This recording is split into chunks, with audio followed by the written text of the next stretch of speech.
Right. Well, hello folks, and welcome to episode 205 of Retro Power Uncut. And we're here in the fabrication shop, having had a very successful launch event for the Den last weekend. So thank you all for coming, everybody that came, that watches our channel. It was really appreciated seeing everybody. We had such a lovely mixture of cars there. I don't think there are many sort of car gatherings in the UK where you get such a broad range of things. There were lots of people I'd hoped to speak to there that I didn't get a chance to speak to. Knew that would be the case. It's like always with those days. It seems like 5 minutes from start to finish and it's gone. But one of the people I did talk to was the son of the owner of this car, which was very nice. It was great to have a chat, and we managed to get a brief chance to pop up here from the Den and nip up the road and come, so he could come and have a little look at this, which I think he enjoyed. I hope he did. And yeah, it was great to be able to show him that, because it's quite a piece of history. His father owned this car when it was new, fairly briefly. And he had sort of kept tabs on its whereabouts subsequently and was aware that it had come to us and had actually been in contact with us previously about the car. But I think he quite enjoyed getting the opportunity to come up and see it and see the love that it's now receiving, and the fact that it's going to be around for a long time to come, which I think really meant something to him. So that was good. And yeah, in terms of what we've actually been doing to the car, Matt is still working on the lead. He's been nicknamed Lead Dibner in the workshop, which I think is very appropriate because he likes steam engines and does a lot of lead work. So Lead Dibner's pretty good. But yeah, Lead Dibner's cracking on with the front end of the car, getting the bonnet sorted out, getting the gaps right. So he's done quite a bit of work down the offside front wing, trying to close the gap up there. We can't bring the wing in any further because it's correct to the door and the scuttle. But the gap to the bonnet was a little bit too big, and we can't move the bonnet over that way because that screws up the gaps elsewhere. So he's actually leading the top edge of the wing across very slightly just to close that gap up, about a mil and a half to close that gap up. This side's pretty good. There's a couple of tweaks on the edge and a bit of lead work around this corner, as you can see. Some around the grille aperture to tidy up the corners of that, some around the headlamps to tidy those up. And I think there may be a little bit needed at the back corner there that he's got to get to yet. But certainly that's all looking pretty impressive now. Matt's pretty good on getting gaps right in a timely manner, which is very impressive to see. Really you can see the history and experience that he's got when working on stuff like that. It's really quite impressive.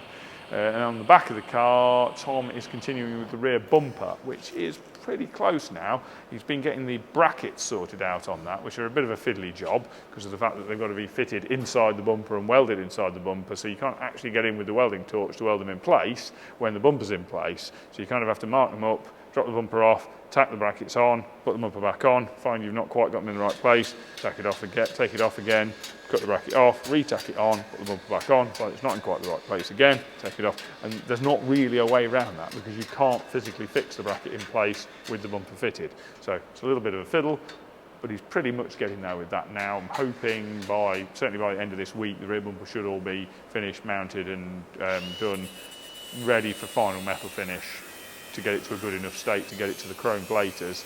Then it's onto the front and more or less rinse and repeat for the front bumper. So yeah, that's where we're at on XJC. I don't need to waffle on anymore because that's where we're at. Next steps, as I've said before, really, I get the mechanicals in. I think that, touch wood, will be next week now. So that's where we're at on that. On Wasabi, we hadn't made a lot of progress on that in the last couple of weeks because I'd been busy down at the Den getting things sorted out there, and the body shop guys that had helped on the initial peeling had moved on to working on the Cosworth, and so that's been sat slightly. There's some background work gone on which Cal will talk about. However, George is also off this week, so things have sort of stabilised on that at the moment. But then today, I've just had the chance to get back on to do some more work on this. I was hoping to be able to do that at the beginning of the week, but something else has come along, which I'll move on to in a minute, that I needed to do. So I've only just got back on to doing a little bit of work on this, which has amounted to finishing detaching the rear seat area reinforcer that was a cabriolet specific part that added some torsional strength, I think, and side strength into the back area of the car. So I've removed that now, so it's back down now to the four-door type floor pan. So you can see the original rear seat mounting area and the rear seat base. Now that's been removed, it now looks like a four-door again. So the next step really, the next major step, there's detail bits to get there, but the next major step is going to be shortening it. To do that I need to put an intermediate support in and then work out where to do the various tweaks and cuts to be able to shorten that floor pan. So that's the next stages on that, but that's where it is at the moment. Moving on from that, I'll go on to the little side project, which I haven't got in front of me because I have, they're in this box, which Jamie will have plenty of footage of, which is some of these, which are early mini door hinges made of brass. Now, they are apparently very, very rare. They were certainly only fitted to some 1959 minis, and that's it. Now, these belong to another of our customers who we are building a car for, and they are also having a very early, their father's, I believe, very early Mini restored somewhere else. And the hinges needed replacement, basically. They were all in a very poor state. And one of the options is obviously to buy some replacement hinges, which are available thusly. However, the car was originally fitted, being a very early one, with brass hinges, and through the customer's history of the car and memories of their father using that car, it always had brass door hinges, and in fact it had bare ones because they'd had various repairs effected over the years which had left these door hinges as bare brass, which had then tarnished, and they were sort of memorable for being in that state. So they were very keen to keep those hinges. So that's led to quite a lot of work, more than you would normally put into a set of door hinges, in that almost everything that could be wrong with these was wrong with them. The hinges themselves, the pivot points are worn and need bushing. These were unbushed originally, the pins ran directly in the brass. So the brass is worn. The pins had been replaced by an assortment of homemade pins, which had then been pinned into place, which had caused some amount of damage to the housings. Most of the threads had seized studs in them, which I've managed to get out without damaging, but two of them had already been badly repaired, which had caused basically the loss of the end of two of these halves, these sections, which bolt to the front wing scuttle area, or the front wing and A panel, I guess you would call it, on the Mini.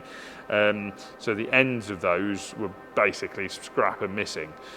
So I've had to rebuild those with braze. Now I've got some gas brazing rods. I can't remember what alloy they are, but visually they don't match this. To look at, once they're clean, they don't match. What I found is that my TIG brazing rods, which are actually a silicon copper rod, do match. And this brass alloy has a sufficiently low zinc content to enable me to just about TIG braze it, but it's right on the edge, and occasionally I'll get a bit of a zinc flare come out of it, which makes brazing extremely tricky with the TIG, but it is just about possible. So I've rebuilt the ends of both of those with TIG braze, sort of put about 10 millimeters onto the end of both of those of TIG braze, and then roughly shape them with a file at the moment. There's a couple of tiny bits of porosity, but I think they'll be okay.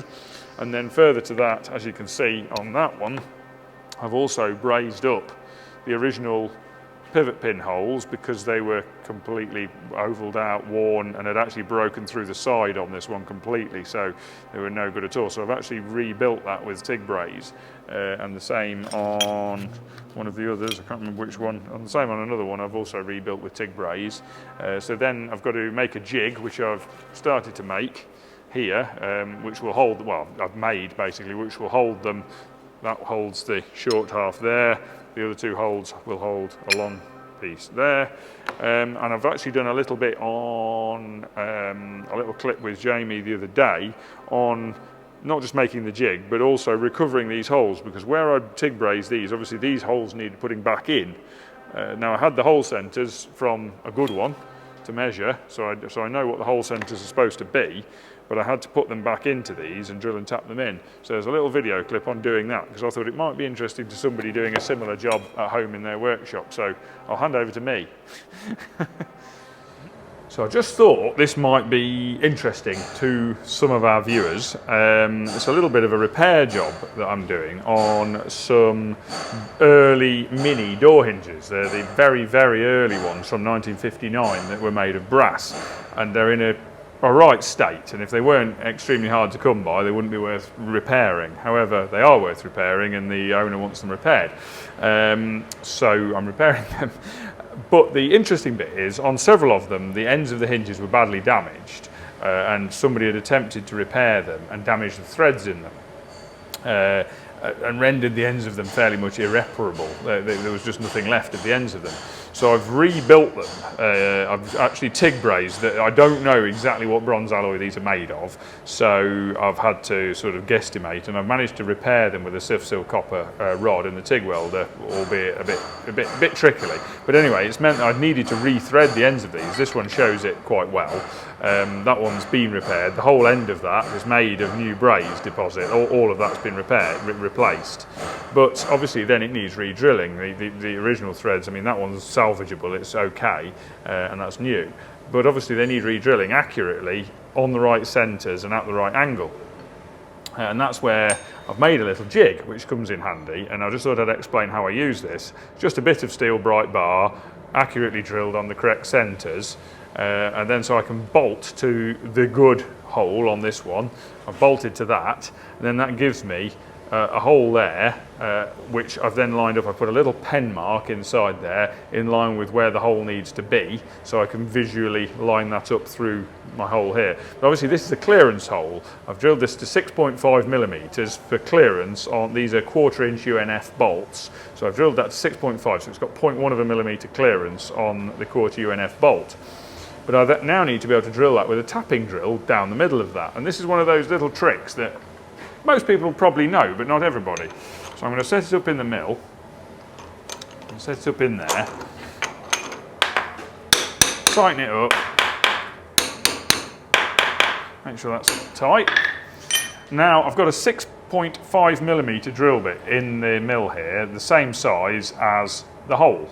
So what I'm going to do, but Jamie's going to have to just move a little bit, is use that to line up. Now we could do all sorts of clever things to line this up with digital indicators and things and edge finders, but what I just do, plenty accurate enough for the job here, is use the drill bit that's dead on size to the hole to line up with the hole, which is not as tricky as it sounds. It's fairly easy to line up with the hole. That is pretty good now. So if I start the machine at that's barely rubbing the sides of the hole. So I know that's pretty much as close as it's going to get to centre on that hole.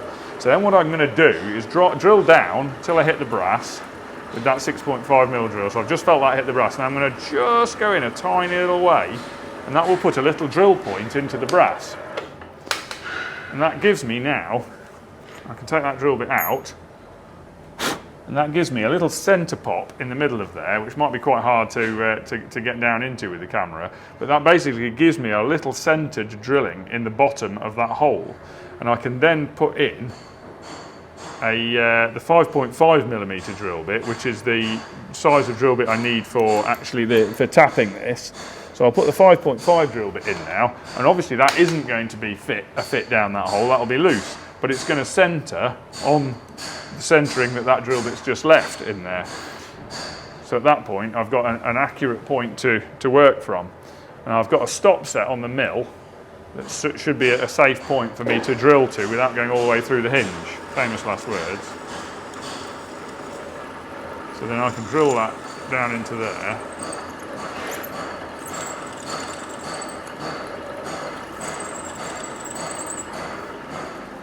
Hopefully that's all good, not gone through, that should be fine.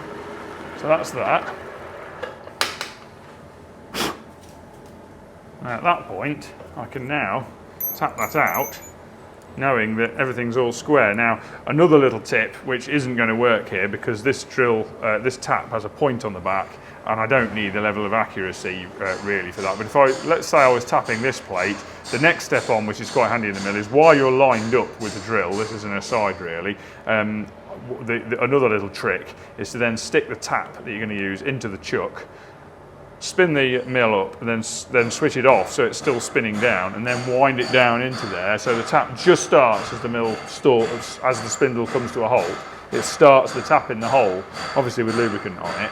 That means it's started off square. Then you can undo the chuck, release the chuck out of the way, put the tap wrench on, and then tap the hole. I'm not going to do that in this particular case because I've no need, because this hole in this plate is going to keep the tap dead square anyway to what I've got to do.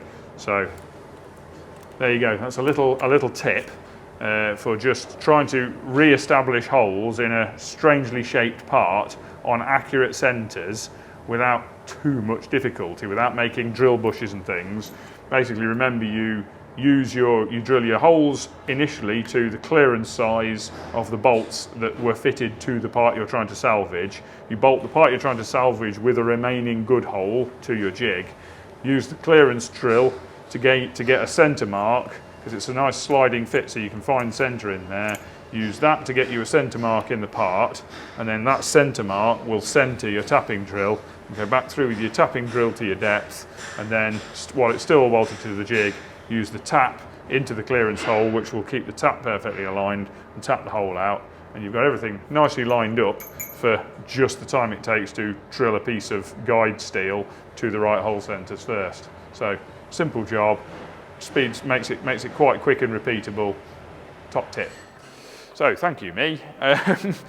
So yeah, that's what another little job that's been going on in the background in the workshop is that I've been trying to spend a handful of hours getting those door hinges to a state where I can rebuild them. I'm currently now waiting for a set of pin repair kits, which are designed for the cast iron hinges, but it will give me a set of bushes with which I can then bush these parts, because these parts are actually in pretty good condition. I need to helicoil the one that's in my hand, actually. I think one of these needs helicoiling. I think it's actually this one. So I'm awaiting a helicoil kit, because I didn't have a 1/4 inch UNF helicoil kit, which is what the threads are in these. So I'm waiting for the helicoil kit to helicoil one of these, which will save me having to braze those up and drill and retap those. And then also, I'd sooner not have to braze up these pinholes, and I can actually get a door hinge pin repair kit, which is a common part for these early Mark 1 mini hinges, and then using the jig I can hold these in the mill, and then I can rebore these holes out to take the bushes and then install the bushes and ream them to size. So I'm waiting for the hinge pin kit. Once I've got the pin kit, I'm going to remake the pins themselves from the kit. Once I know exactly what size they should be, I'm going to remake them in stainless steel. I'll explain why I'm going to remake them in stainless steel rather than use the originals. Originally, these were painted on the car. The customer would like to keep them as bare brass, again in memory to his father, who had these hinges as bare brass on the car. I think he would like to keep them as his dad had the car. The problem with that is that the pins were mild steel, or steel anyway, steel of some sort. Because they were painted, that didn't matter. The pins were actually shaped to match the profile of the hinge once they were installed, and then ground and filed to match the profile of the hinge. That meant obviously that any plating would be removed, but they were painted, so it didn't matter. If they're not going to be painted, they'll rust. So what I really want to do is make the pins in stainless steel. So I'm going to get a new pin and bush kit. I'm going to replicate the pins but in stainless steel, machine new ones and knurl them, because they were a pressed knurled end on them, and then I will have the bushes, so I'll have the size of the bushes, so I can get the reamer both to ream the holes into these to install the bush into, and then also to ream the bore of the bush to suit the pin. So I'm basically awaiting the pins, then I can order the reamers, and I've already ordered the helicoil kit. So there's an idea of how complex rebuilding a set of hinges can be if it's not something you do normally. But obviously on these particular ones, you can't just find them second-hand. They're incredibly rare, so there's a reason for doing all that. So that's where we're at on that little task. Moving on from that, we'll go on to the Interceptor. Again, we're going to skip by the E-Type. Hopefully we'll be able to get to the point in the next soon where we won't be skipping by that, and we'll be able to do a bit of footage on that. But we're going to skip by it for the moment. and go on to the Interceptor. Now, this is one of those memory taxing ones for me where lots and lots and lots of things are going on. I'm going to try and remember most of them. Bobby and Stu are both working on this. So I'm going to start at the back and work forward. At the back, we're not going to go there, I'm just going to gesticulate because none of the individual bits are particularly exciting, but it'll give you an idea as to the type of things that we end up working on a car at this stage in build. So at the rear, Bobby has finished off the rear bumper mountings, which were socketed through the rear sheet metal work of the car and then welded in place. He's got those finished.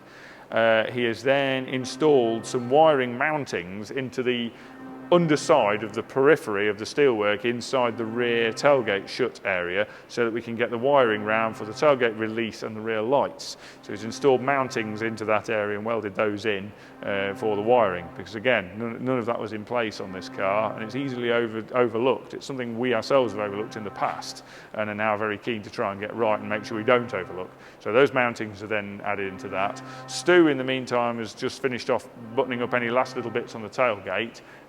Got the glass all fitted into that and had all the trims all fitted. He's then moving on the glass front. This morning has fitted the new windscreen to the car for the first time, I believe.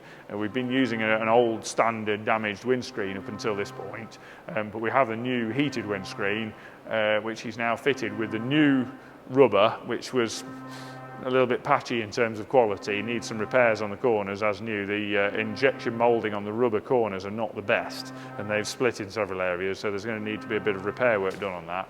But he's fitted the new screen with the new rubber and with the chrome insert trims so that everything is sat as it will be in its final position, so that we can make sure that all of the rubber is sitting as it should, which it does look pretty good actually now. With a little bit more fiddling around, a bit more soap on the rubber during fitting, will all fit quite nicely, so happy with that. Stu's also been working in the dash area on the car. He's had the dash in and out several times. He's remade the fascias on the driver's and passenger sides. They were in 2mm aluminium. He's remade those in 3mm aluminium to match the centre console, so the thicknesses are consistent throughout.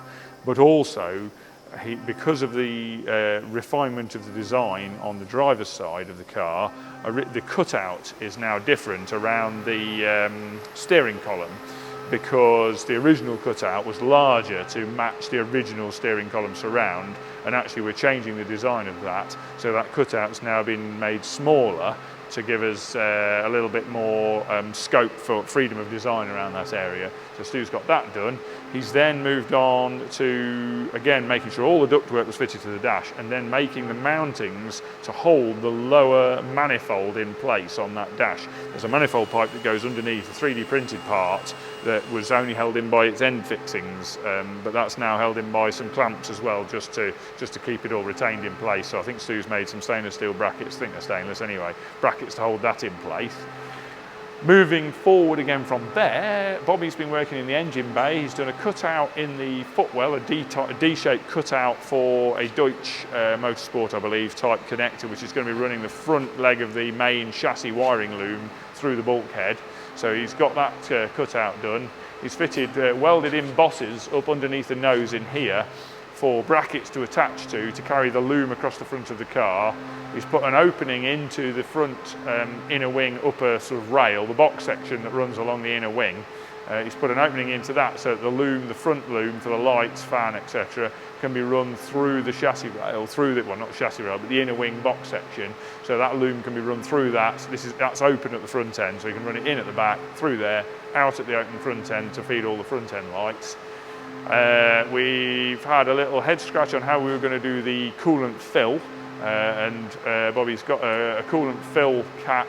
I think that's coming, or it may already be here, I can't remember, which is going to be put into the radiator top hose where he's bracketed it onto the fan. And then obviously we need a siphon type overflow to go with that. And to that end, he's mocked up in cardboard and is building, it's on his bench over there, an aluminium header tank for the coolant system. So it's a siphon type, so you fill to a level fill to the pressure cap, the coolant system right to the top, put the pressure cap on. As the coolant expands when it gets hot, it opens the lower half of the pressure cap, pushes coolant out down the overflow pipe to the bottom of the header tank, and then as the engine cools back down again through the lower part of the pressure cap, the coolant is then drawn back into the tank again, sorry, into the cooling system again. So it's that type of siphon system like a lot of Japanese cars use. I was kind of torn on this one. I would generally prefer to use a pressurized header tank where we have some air, where you have airspace in the system to allow for the expansion, but the engine bay is already pretty busy in this car, and we were keen not to put another tank into it because it's already kind of a lot of things going on. It would have been very hard to make it look very neat, so we didn't really want to do that. So we've gone with a siphon type tank, which can then be mounted under the inner wing. So it's been mounted under the offside inner wing. And I think, I'm sure I'll have forgotten something, but I think that's a marathon tour of more or less. Oh, I know, last job that I've seen Bobby doing was making the bracket on the front stainless steel bracket, which carries the, as I was going to call it, the elephant trunk, the 100mm ducting that carries the engine's intake air from the offside inner wing air intake across the top of the steering rack and up and into the air filter box that we have in the engine bay. So there's a piece of flexible ducting, piece of heat-proof flexible ducting that goes across there. And he's made a stainless steel bracket to carry that as well and got that mounted. I think at that point we'll probably say enough on the Interceptor, but you get the gist. Lots and lots of very small detail jobs. I think at that point I'm going to hand over to Mark and let him give you a little roundup on what's been going on with the Cosy. Oh yeah, that's fine. All right, see you later. Bye. All right, guys, welcome to this week's episode. So yeah, been soldiering on with the Cosy this week again. Like I say, last week, Friday, we just got it into polyester. So all this week it's been blocking. So we start 120, like long block, like Gaz has got here, look, on the bigger panels. Let me turn that off for a minute, Gaz.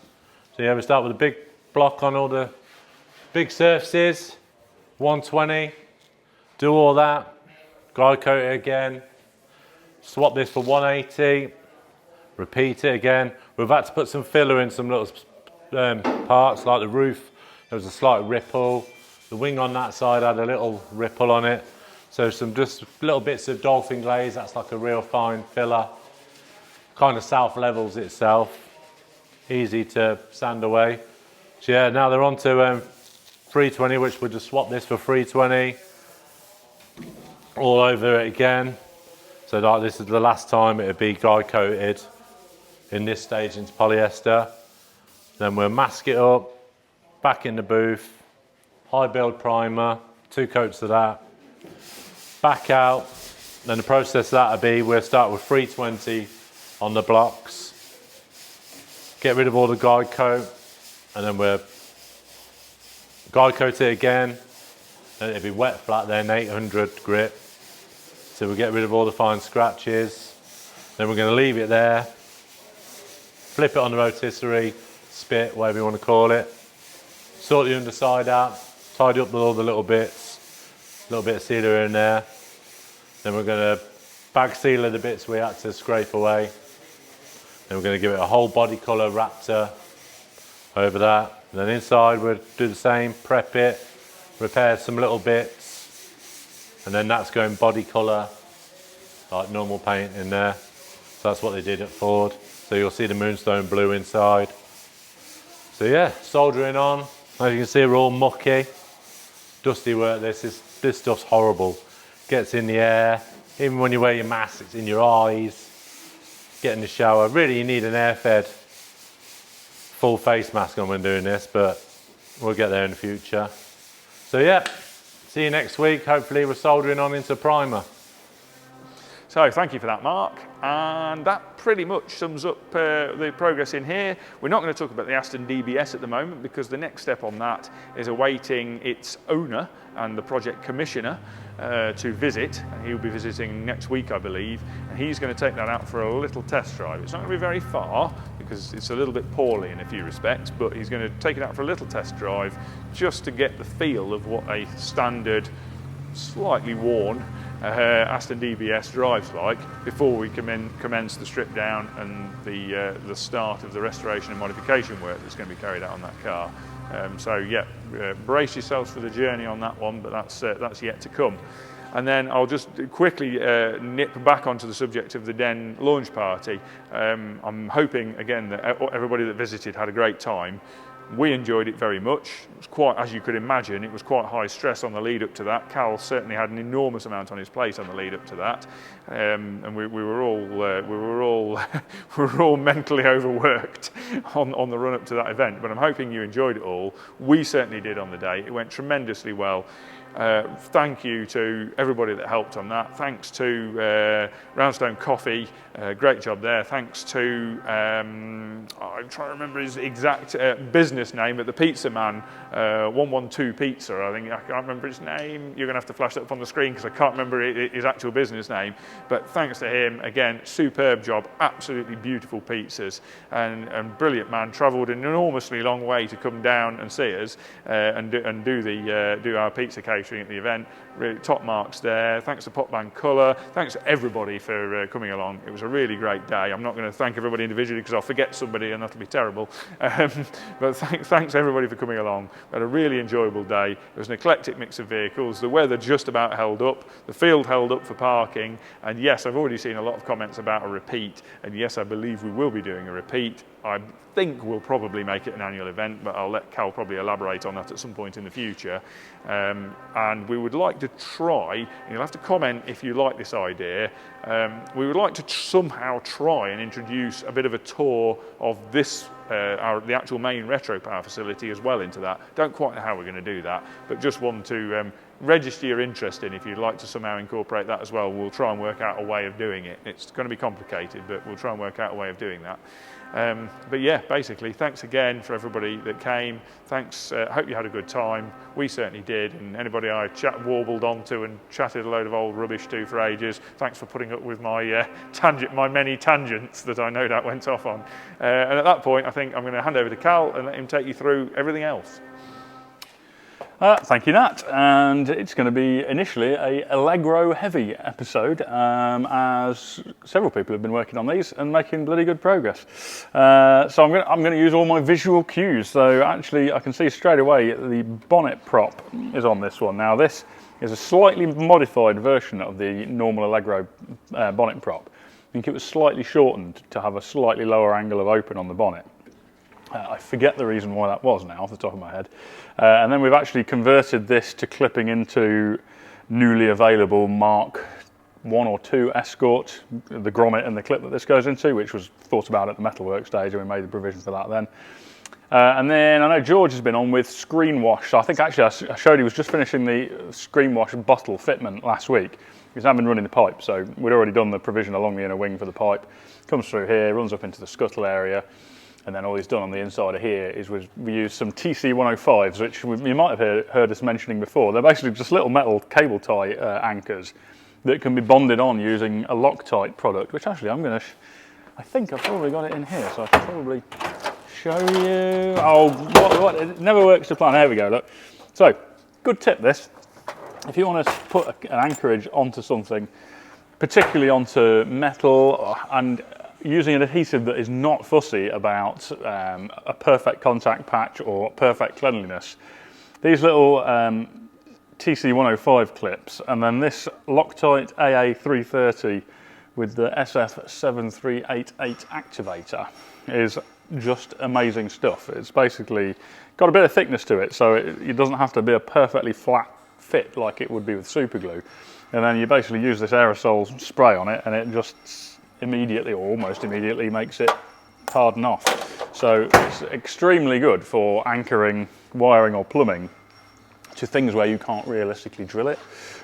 So for instance on this, on the underside of the scuttle here, where we would never have been able to get in to actually weld some bosses on there, obviously don't want to drill through from the top for obvious reasons, so it's the perfect situation. And I know they're often used to attach wiring to engine blocks. I seem to recall possibly seeing Millington doing that, which sort of proves out how resilient that adhesive is because it stands up to the vibration of the engine.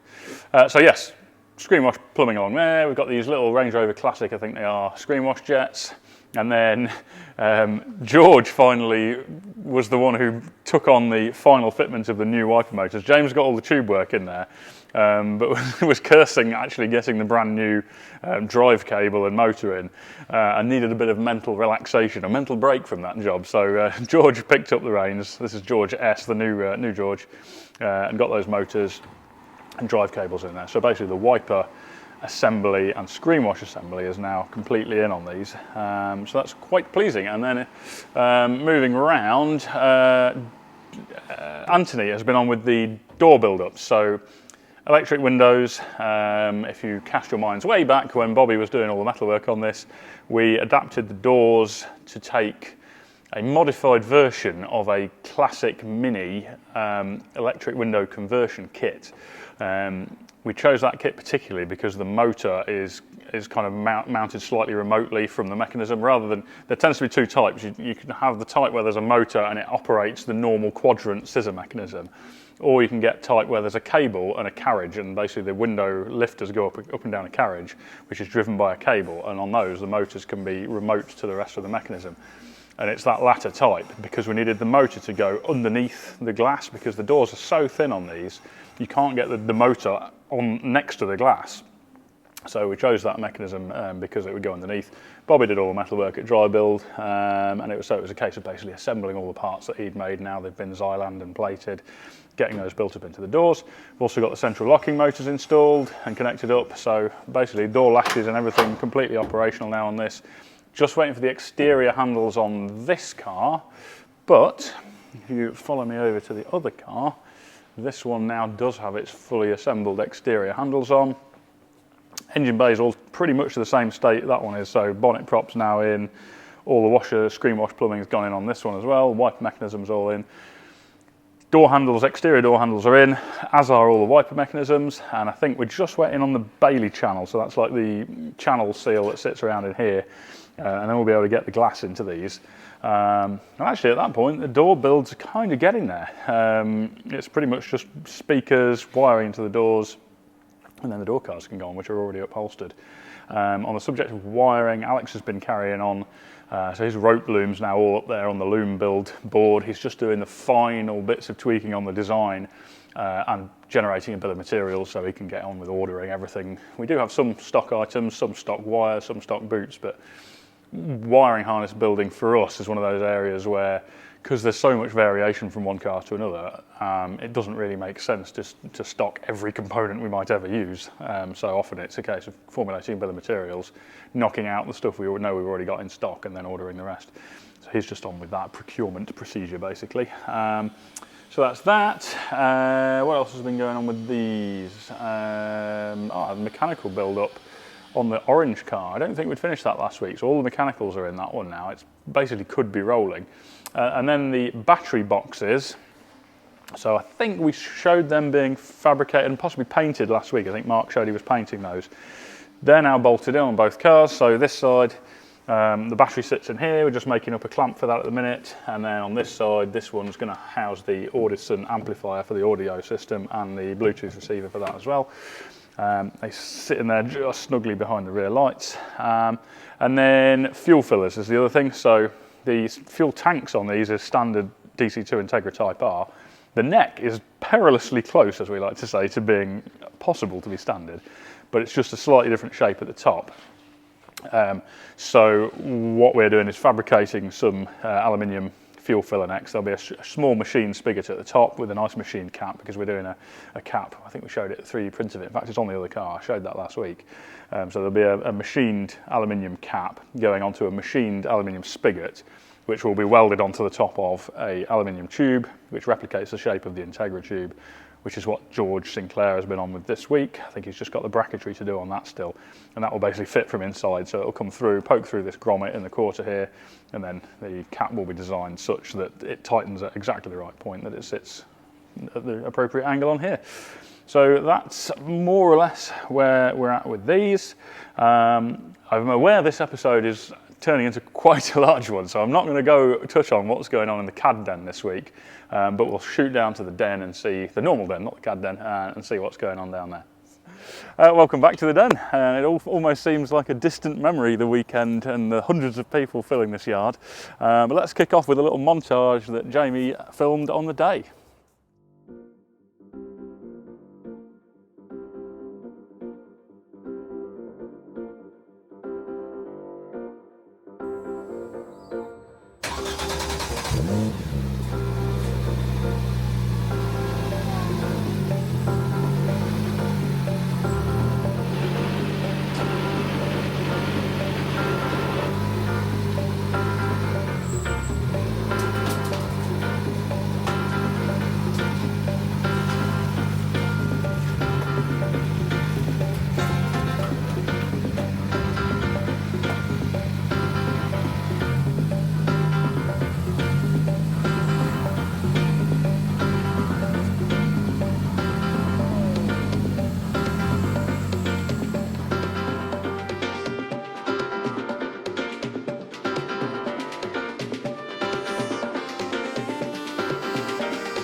Right, well, for those people who came on Saturday, thank you so much for coming along. I reckon we had about 600 people and about 300 cars.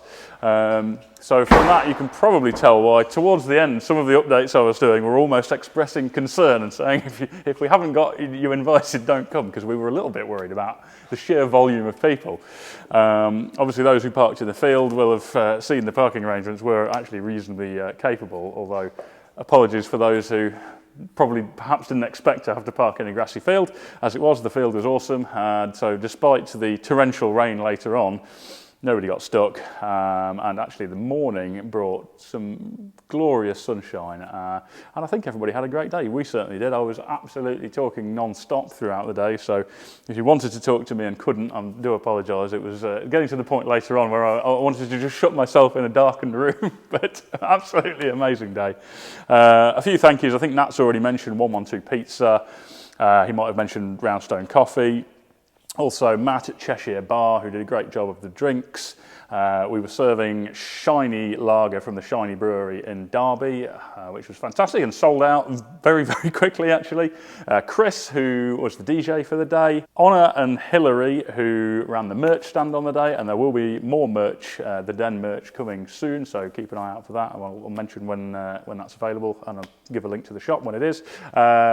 Also, thank you for those who voted for the car of the day. So we had little QR codes on all the cars, which you could scan to vote for your favourite car. And Gary Johnson, in that stunning bronze Mark 1 Escort race car, won car of the day. And I was really happy about that, because it's kind of a used and abused track car, but just a ridiculously cool thing. And I think evidently everybody else agreed with that. There were so many nice cars, though. That's what it made it really difficult to vote. I mean, things that stick out in my head, that green Saab Turbo was just awesome. The Sierra Cosworth, I mean, yes, it was a beautiful Sierra Cosworth, but then made all the more special by the fact the chap who brought it has owned it since I think it was 6 months old. And according to him, it had never been painted, which is just ridiculous.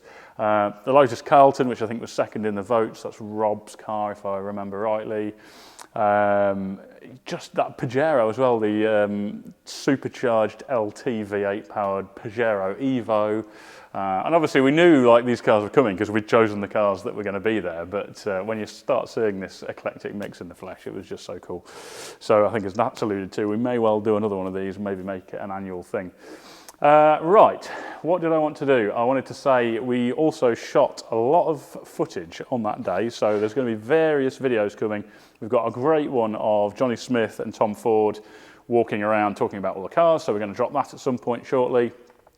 We've got the interview footage from the sofas upstairs, so me talking to Johnny, Johnny talking to Tom, Johnny talking to Richard. No, actually we didn't get Richard, we got Johnny talking to Nat. So that's some interviews we're going to put out there. And then I think we've done quite a cool show reel of the day, which we'll stick up at some point as well. So loads of media coming of the event. Look forward to that. All right, I think that's probably all I wanted to mention about the launch party. So let's actually look at what we're doing. So with that out of the way, we are now full steam into work in the workshop, and there's 2 cars in here which I can mention. So this is one of our first customers for our mechanical and maintenance package. Now this is a lady from Madrid. She's got 3 cars we're going to be looking at. Essentially this is pretty much a perfect summary of the type of customer we're interested in. So really cares about her cars, which are generally of this era or slightly older. Can't find anywhere in Spain that she's happy with to trust the cars to, so they're being driven up here. This is the first, which is a very cool X308, I think I'm right in saying, Jag XJR. Is in actually pretty darn good shape. We've just been doing our inspection, so when we're taking on mechanical work, the jobs always start with an inspection that we do and a very comprehensive report of the car's condition. So basically we all start on the same page in terms of what work's going to be required on the car, so it doesn't escalate. And this is what we've been saying from the start, is what we're keen to avoid is where you bring a car in for a specific job and then you find all these surprises on it.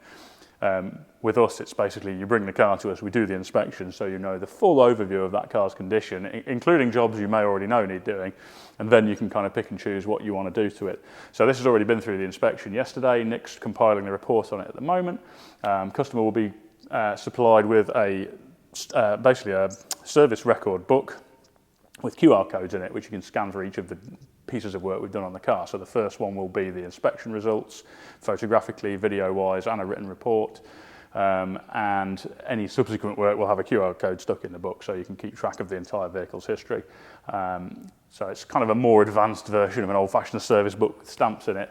And that stays with the car then, and it's a personalised book that goes with the car. And so we're going to be presenting the results of this over the next few days.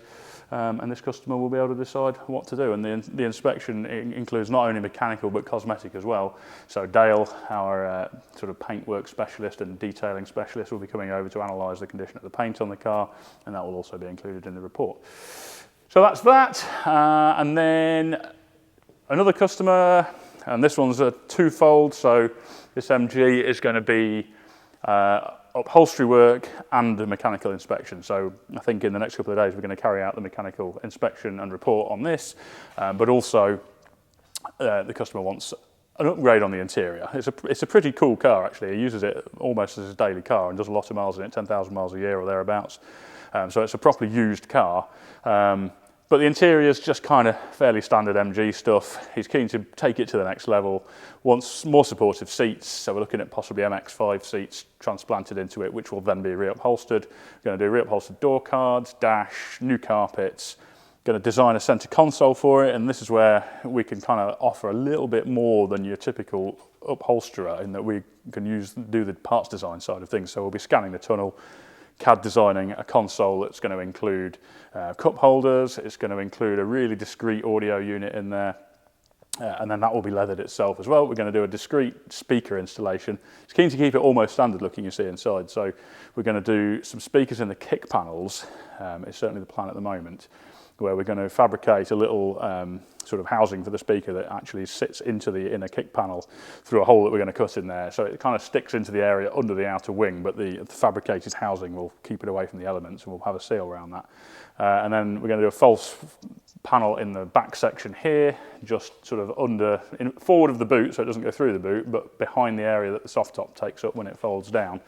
Have some speakers in the back, again, with a nicely upholstered panel, so they're not really visible. And then just a few other little custom touches on the interior. So at the moment, we're at the point of working out the plan for the interior, so I can present an estimate for that. Nick's going to do the inspection, then this car's going to go back to the customer, and then it'll be coming back to us to actually have work done according to what we find in the report and what he decides to go ahead with on the interior over the kind of darkest winter months, so it's only off the road during the bad weather anyway. So that's the plan with that. Let's have a little... I'm going to go upstairs, and I'm so used to going upstairs and ending on a piece at the end saying, don't forget it's our launch event. I'm not going to be able to get out of that habit. Probably going to say that every week.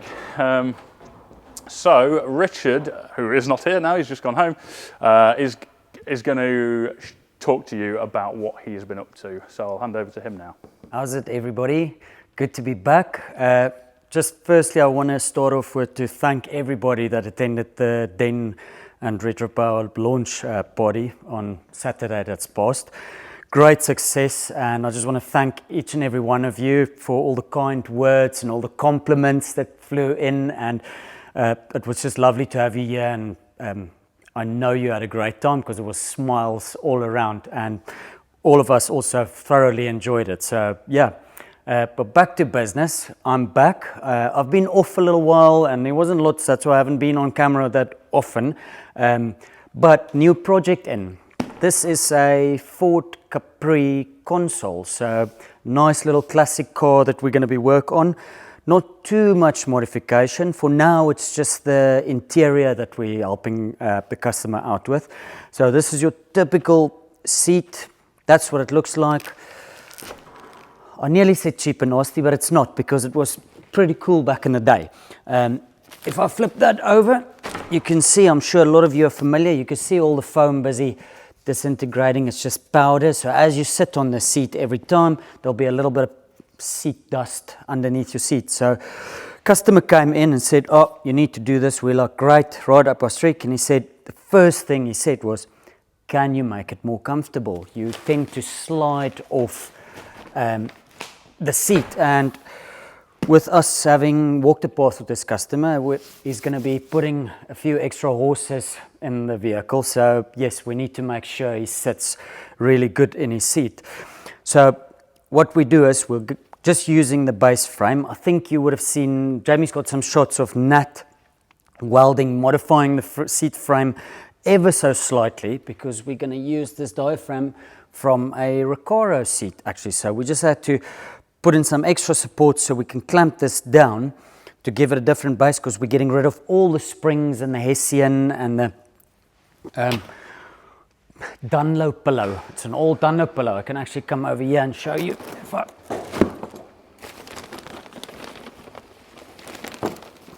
So that's what it looked like underneath that seat. Oh, there she goes. And as you can see, there's absolutely no saving this. It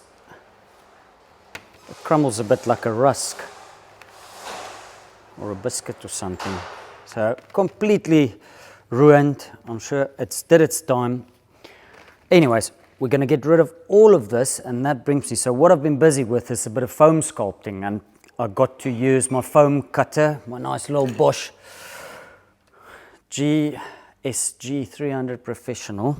If you ever need to cut foam, that's the guy you want.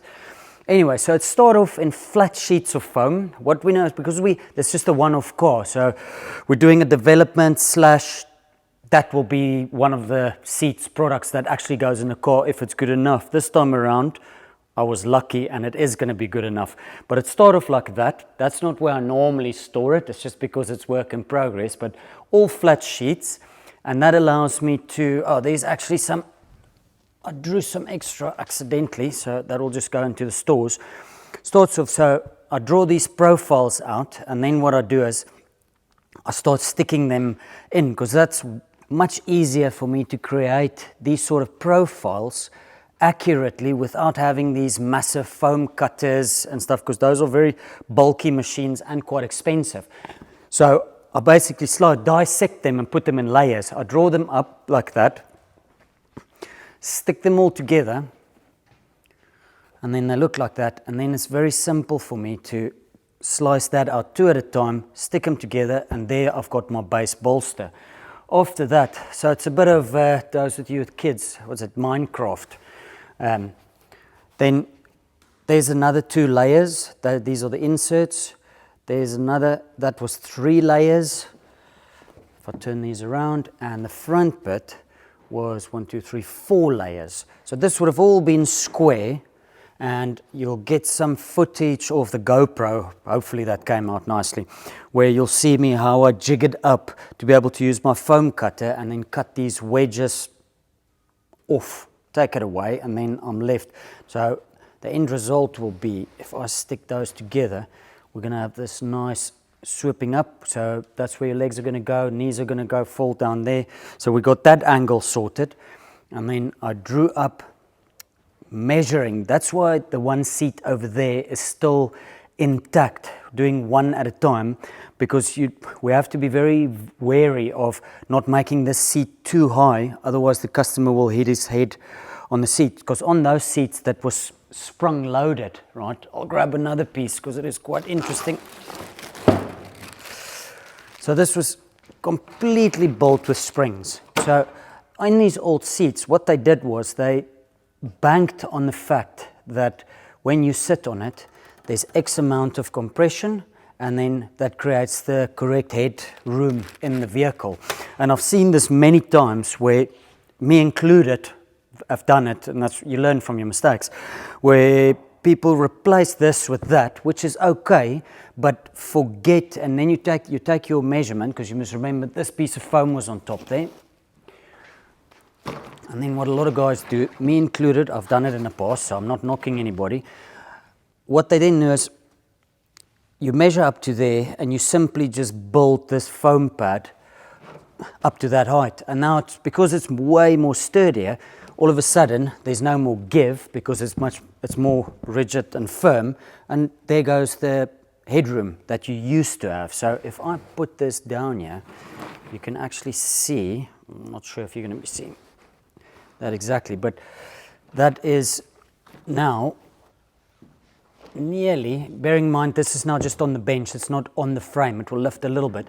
But as you can see, it is exactly the same height as the original spring height one, which gives us the correct, but you'll just sit into this, probably a little bit less than you would in this, but it will take this bouncy factor away and it will be way more comfortable.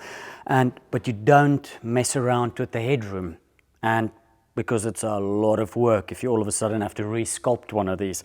So that's looking good. The other thing is leaving that seat still trimmed. We want to do a bit of a comparison, which will probably be on camera soon, where, well, one of us, probably Cal, let me nominate Cal, and then get him to sit on the sprung seat and get him to sit on that, and then he can do a bit of a comparison for us on camera, and we'll see how that goes. Hopefully the new one wins. And that's about it from me. I hope you enjoy the rest of the video. You'll see me sculpting. I've got a wire brush. I'm going to be some gluing, cutting some more wedges out. And then in the end, it should look, this was the first one really just rough, getting my dimensions right. But it should look something like that. So you can clearly see it goes from being really blocky and square to eventually having these nice seat-like curves on it that makes it comfortable, and they're going to keep you in that seat even if you're going really fast around a corner. So with that, I'll leave it at that, and I'll see you guys next week.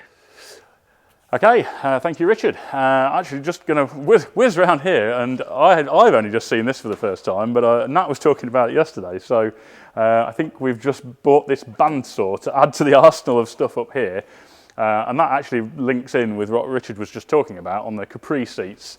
So one of the tools we realised it would be handy to have in here would be a bandsaw for when we're doing foam cutting, because although Richard's got a very nice foam cutting knife for the sculpting work, for actually chopping blocks of foam down to roughly the right size to start with, bandsaw very handy, hence the addition of the bandsaw.